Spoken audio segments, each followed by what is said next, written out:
Olá galera, tudo bom? Meu nome é professor Tony, eu trabalho no Colégio Estadual do Paraná e hoje a gente inicia o nosso trabalho numa nova disciplina do nosso currículo. Uma disciplina bastante importante que vai levar vocês a refletirem em como trabalhar com o dinheiro.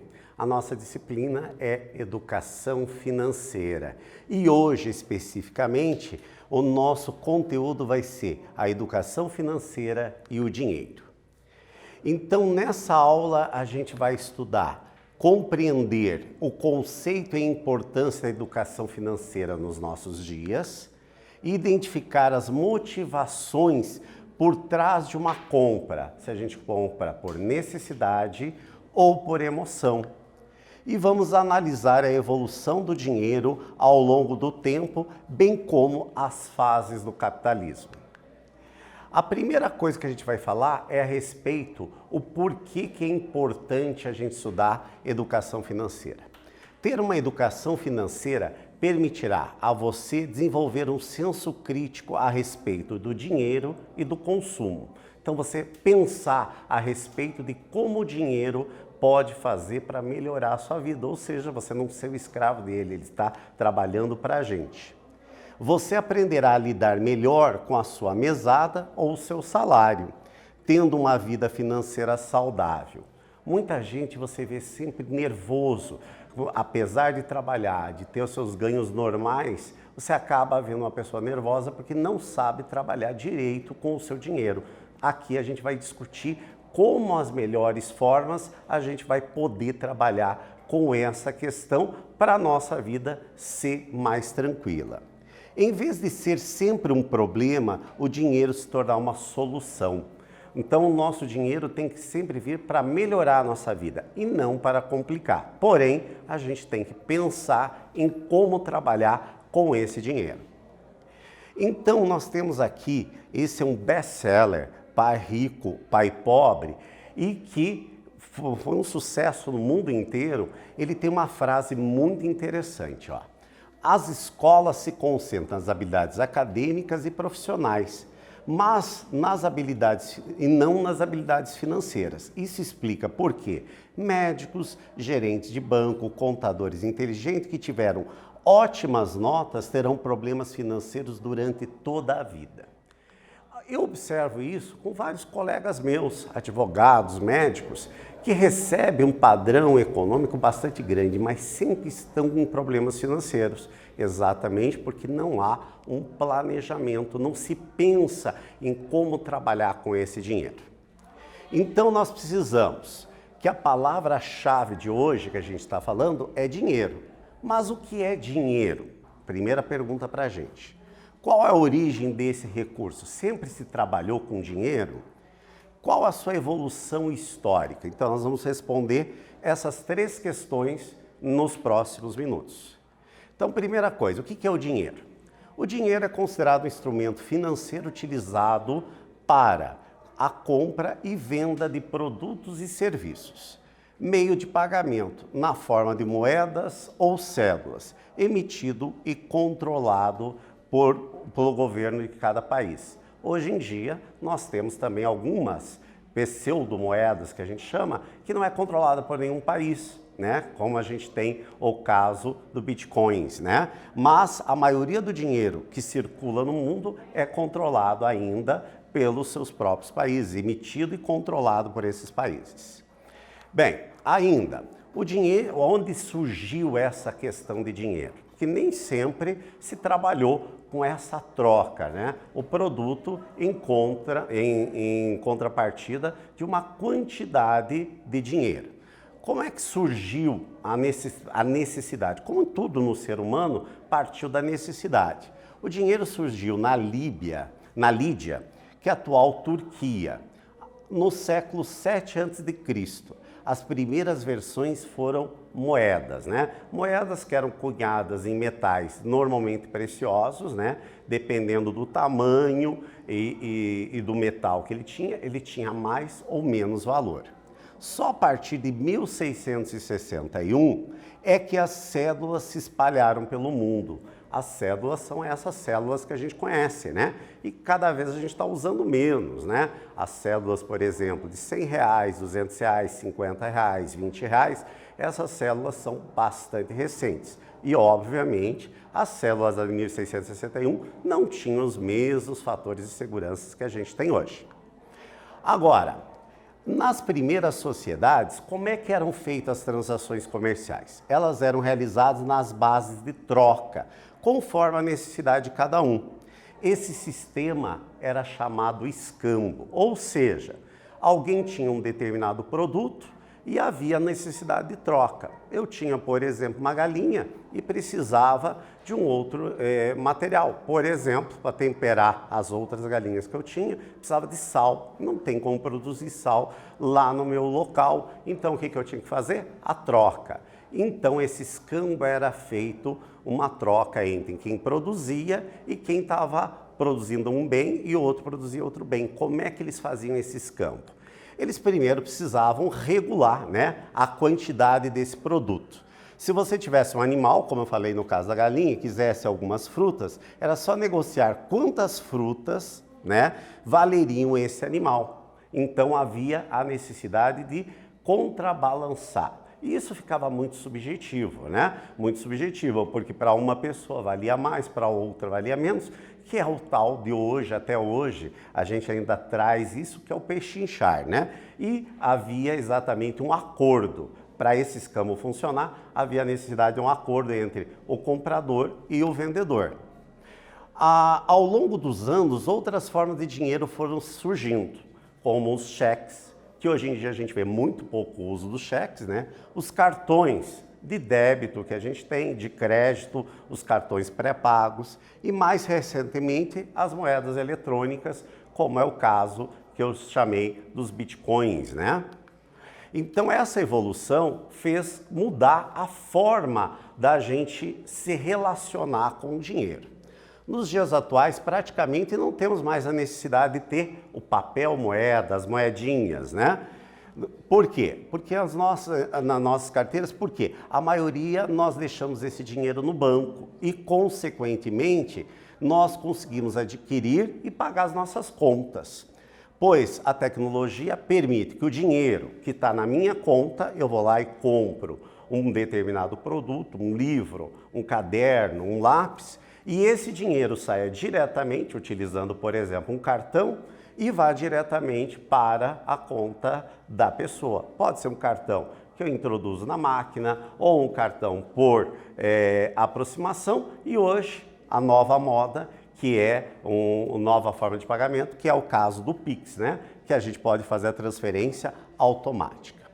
Agora vem a nossa grande questão de hoje. Comprar. A gente compra pensando a respeito do que eu estou comprando, ou seja, eu tenho necessidade daquele produto ou compro por emoção. Por exemplo, eu estou caminhando lá num centro comercial, num shopping, numa loja, ou mesmo pela rua e vejo uma vitrine. Eu vejo lá uma roupa. Essa roupa eu compro por necessidade, eu preciso daquela roupa, ou eu compro pela emoção, gostei muito e quero ter aquela roupa? É uma pergunta que sempre a gente tem que se fazer. Então aqui vai um desafio para a gente refletir. Você tem um smartphone de um modelo antigo que funciona perfeitamente, mas surgiu um lançamento no mercado.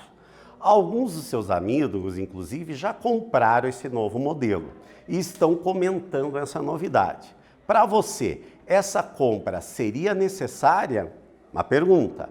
Será que está falando mais alto a necessidade ou a emoção? Vou dar um tempinho para vocês pensarem se esse celular é uma compra necessária ou não e se você está comprando por uma necessidade ou por emoção. Um instantinho para vocês pensarem.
E aí, galera, pensaram? Obviamente, se o celular está funcionando adequadamente, serve para os teus fins, você não está comprando necessidade, você está comprando por emoção. Então, consequentemente, não é uma boa compra. É melhor aguardar. Você só deve trocar esse celular exatamente quando ele não conseguir mais fazer as funções que você realmente necessita. Então, fica aquela frase, né? Mas eu queria tanto esse bem, eu queria aquela roupa tanto. Mas se não há necessidade, a gente tem que guardar porque em outro momento a gente vai necessitar. Mas se você decidir comprar o smartphone, mesmo percebendo que não precisa dele, a chave será conseguir dinheiro para não se endividar.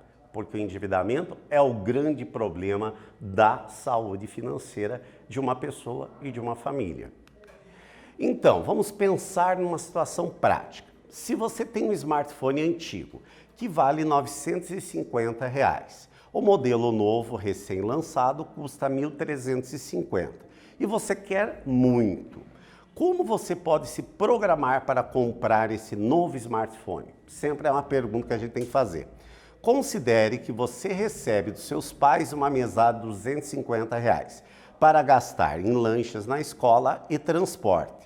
Supondo que as despesas de transporte somam R$ 10 por dia. Então agora eu vou desafiar vocês pensarem um pouquinho nessa situação problema. Então ali vocês têm o celular que vocês têm, vale 950. O que vocês querem, 1.350. Vocês recebem R$ 250 de mesada e vocês gastam, no mínimo, R$ 10 de transporte por dia. Como que vocês poderiam economizar para fazer essa diferença do celular velho para o celular novo?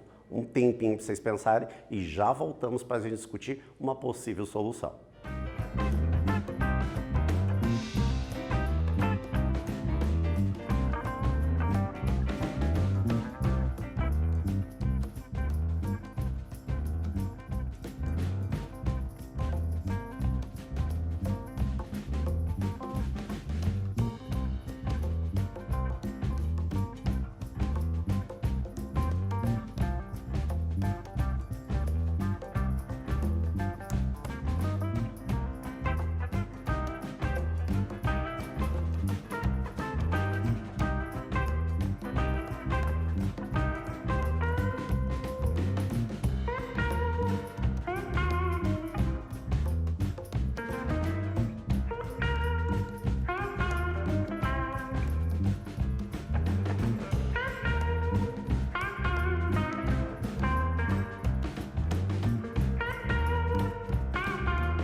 E aí, galera, pensaram numa solução legal? Vamos ver lá se a solução que vocês pensaram é parecida com o que eu vou propor aqui. Então vamos lá. A despesa de transporte é uma despesa essencial, ou seja, você não vai negociar para baixar o transporte e dificilmente vai dar para você ir caminhando se você necessita de transporte. E você não pode abrir mão dela. Então, são os gastos essenciais com transporte por semana, por mês, são.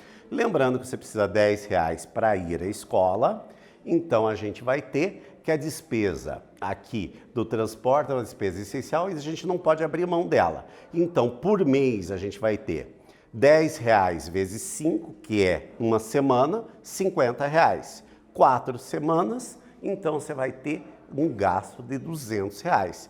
Isso significa que dos R$250 que você precisa, que você recebe de mesada, só vai sobrar R$50. O celular novo custa R$1.350, se você for poupar R$50 por mês, quanto tempo vai demorar para vocês conseguirem comprar esse celular? Então, uma pensadinha rápida aqui para a gente já responder essa questão. Já voltamos.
E aí, galera, pensaram, fizeram as contas, tomaram um susto do resultado? Vamos dar uma olhadinha aqui da possível solução. Então, se esse smartphone custa R$ 1.350 e você consegue economizar 50 por mês, quanto tempo eu vou precisar? 1.350 por 50 por mês, eu preciso 27 meses. 27 meses, esse celular não vai mais ser um lançamento. E que era o grande barato da tua compra, era ele ser lançamento, né? Mas eu disse assim, professor, mas tem uma outra possibilidade, né? Qual seria a outra possibilidade? a gente pegar aquele celular que você tinha, que valia R$ 950, vender esse celular e usar como pacto de pagamento. Isso também é uma maneira de você usar bem o seu dinheiro. Em quanto tempo isso vai impactar dos 27 meses iniciais? Então, se eu tinha o celular novo, 1.350, que é o lançamento, e o teu celular é 950, ou seja, a diferença entre os dois vai ser R$ 400. Assim, está faltando 400. Quantos meses a gente precisaria para esses 400 eu conseguir comprar, juntar esses 400? 400 dividido por 50, que é a minha economia mensal, eu precisaria de 8 meses. Ainda é bastante, mas muito menos do que os 27. Ou seja, se a gente soubesse planejar, a gente consegue adquirir os bens que a gente quer com qualidade, sem grandes problemas para a nossa saúde financeira. Porque as consequências de uma compra por impulso, ou seja, chega lá, tem uma expressão, eu passo no cartão e depois eu resolvo. Não é bem assim, né? Como diz, já muita gente tem um ditado, né? Dinheiro não cresce em árvore. Então, o que eu tenho que fazer? Me planejar. Se eu comprar sem planejar, a gente está sujeito a pagamento de juros, um acúmulo de dívidas, e daí se torna o que a gente chama da bola de neve de dívidas. Por exemplo, se os seus pais acumularem dívidas, poderão impactar todo o orçamento familiar. Por exemplo, retirando algumas coisas que você tem normalmente, né? E não vai poder ter mais, porque você precisa ter os gastos essenciais, luz, água, comida. Porém, às vezes a dívida está tão grande que até esses gastos essenciais, como luz e água, começam a atrasar. Então, portanto, a gente não pode, não deve comprar por impulso. A OCDE, que é uma organização de cooperação para o desenvolvimento econômico, define que educação financeira é um processo em que o indivíduo faz escolhas conscientes e se mantém bem informado a respeito da economia para assim elaborar a melhor forma de lidar com o seu dinheiro. Então, se desde a adolescência, desde cedo, a gente souber como é importante administrar corretamente o nosso dinheiro, quando formos adultos, esse processo será mais fácil, já estará intrínseco com a gente, está dentro da gente. Outra possibilidade é levar todos esses conhecimentos que a gente vai trabalhar na educação financeira para a família, para melhorar também a saúde financeira da nossa família. Então, hoje, o que a gente trabalhou? A importância e a evolução do nosso dinheiro. Comprar por necessidade ou impulso? Sempre uma pergunta que a gente tem que se pensar. E a importância da educação financeira. Nas nossas aulas, nós vamos sempre trabalhar exatamente essa relação do dinheiro para a gente viver melhor.